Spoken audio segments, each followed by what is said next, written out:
तुम्ही कधी कोकणात होळी साजरी केली आहे का? समुद्राच्या खाऱ्या वाऱ्यात मिसळलेल्या जळत्या लाकडाचा वास, दूरवर ऐकू येणारे ढोल आणि रात्री गावात पसरलेलं एक विचित्र शांत वातावरण. ही घटना आहे 2016ची. रत्नागिरी जिल्ह्यात एका छोट्याशा गावात घडलेली. आम्ही चौघे मित्र, मी, समीर, निलेश आणि रोहन. रोहनचं ते मूळचं गाव होतं कोकण. तो म्हणालेला आम्हाला, या ना यावेळी होळीला आमच्या गावी, आपण सर्व खूप मजा करू. त्यानं म्हटल्याप्रमाणे आम्ही सर्व त्या गावात गेलो. त्याचं गाव छोटंसं, समोर समुद्र आणि गावच्या टोकाला एक दगडी कमान.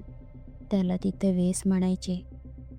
पहिल्या दिवशी रोहनच्या आजोबांनी आम्हाला सांगितलं, होळीच्या रात्री वेस ओलांडायची नाही. आम्ही हसलो. का? भूत आहेत का तिकडे? समीर अगदी हसूनच म्हणाला.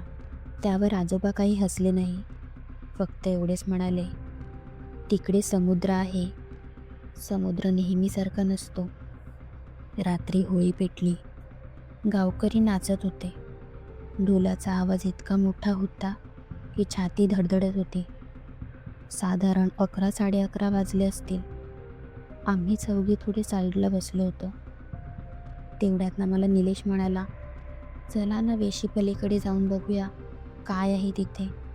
मी आणि समीर नाही म्हणालो, पण रोहन शांत होता. जाऊ नको, तो म्हणाला, तिथे गोष्टी मजेत घेण्यासारख्या नाहीत. पण निलेश हट्टी होता. तुम्हाला यायचं नसेल तुम्ही नका येऊ, पण मी जाणार, असं म्हणून तो पुढे निघून गेला. तो एकटाच जातोय पाहून आम्ही त्याच्या मागून गेलो. आम्ही वेशीजवळ पोहोचलो. त्या दगडी कमानीजवळ शिवाळ साचले होते. आजूबाजूला अंधार. गावाचा आवाज इथपर्यंत येत नव्हता. निलेश हसला. हे बघा, आता काही आहे का इथे? अचानक ढोलांचा आवाज बंद झाला आणि पूर्ण शांतता पसरली होती. मी समीरकडे पाहिलं. तोही घाबरलेला. रोहन, ढोल का थांबलेत? असं मी त्याला विचारलं. रोहनचा चेहरा पांढरा पडला होता. तो म्हणाला, अरे, ढोल थांबले नाहीत, आपल्याला ऐकू येत नाहीत. त्या क्षणी समुद्राचा आवाज प्रचंड वाढला होता. जणू लाटा अगदी जवळ आपटत होत्या. तेवढ्यात निलेश ओरडला, इकडे या जरा. त्याचा आवाज थोडा विचित्रच वाटत होता. आम्ही तिथे गेलो. समोर पायवाट, डावीकडे झाडे, उजवीकडे समुद्र. पण एक गोष्ट लगेच लक्षात आली. समुद्राला भरती आली होती, पण त्या दिवशी भरतीची वेळ तर नव्हती. निलेश सगळ्यात पुढे पुढे करत होता. तो समुद्राकडे जाऊन उभा राहिला, आमच्याकडे पाठ करून. तेवढ्यात समीर त्याला ओरडला, परत ये इथे. तो हल्लाच नाही. रोहनने हळू आवाजात निलेशला हाक दिली. निलेश, तसा तो हळूहळू वळाला. त्याला पाहताच आम्ही स्तब्ध झालो. त्याचे डोळे पूर्ण काळे दिसत होते आणि तो हसत होता. तुम्ही पण या इथे, इथे खूप शांतता आहे. त्याचा आवाज तो निलेश नव्हताच. तो म्हणाला, मी पण असाच इथे उभा होतो. तेवढ्यात एक लाट आली आणि मला घेऊन गेली.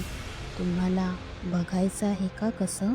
आणि तेवढ्यातच समुद्राची एक प्रचंड लाट आली. आमच्या डोळ्यात देखत निलेशला ती लाट आत घेऊन गेली होती. आम्हाला काहीच कळत नव्हतं. आम्ही घाबरून गावाच्या दिशेने पळत गेलो. गावात लोक नाचत होते, ढोल वाजत होते, होळी पेटली होती. कोणालाही काहीच कळलं नव्हतं. आम्ही धावत जाऊन सगळं काही सांगितलं. तेव्हा कुठे निलेशचा शोध सुरू झाला, पण निलेश सापडलाच नाही. समुद्र शांत होता. कोणतीही भरती नव्हती, कशाचेही ठसे नव्हते. तेवढ्यातच रोहनचे आजोबा म्हणाले, होळीच्या रात्री समुद्र आणि गाव यांच्यातील सीमा पातळ होते. काही लोक चुकून ती ओलांडतात आणि समुद्र, तो कधीच ते परत देत नाही. 2 दिवसांनी आम्ही शहरात परतलो. रोहन आजही त्या विषयावर काहीच बोलत नाही. समीरने इथं तिथे जाणं बंद केलं होतं आणि मला अजूनही निलेशचा तो भयानक चेहरा आठवतोय आणि त्याचे ते बोल आठवतात. जर तुम्ही कधी कोकणात होळीला गेलात आणि त्या गावच्या टोकाला अगदी जुनी वेस दिसली, तर ती ओलांडू नका. कारण काही ठिकाणी धाडस म्हणजे फक्त मूर्खपणा असतो.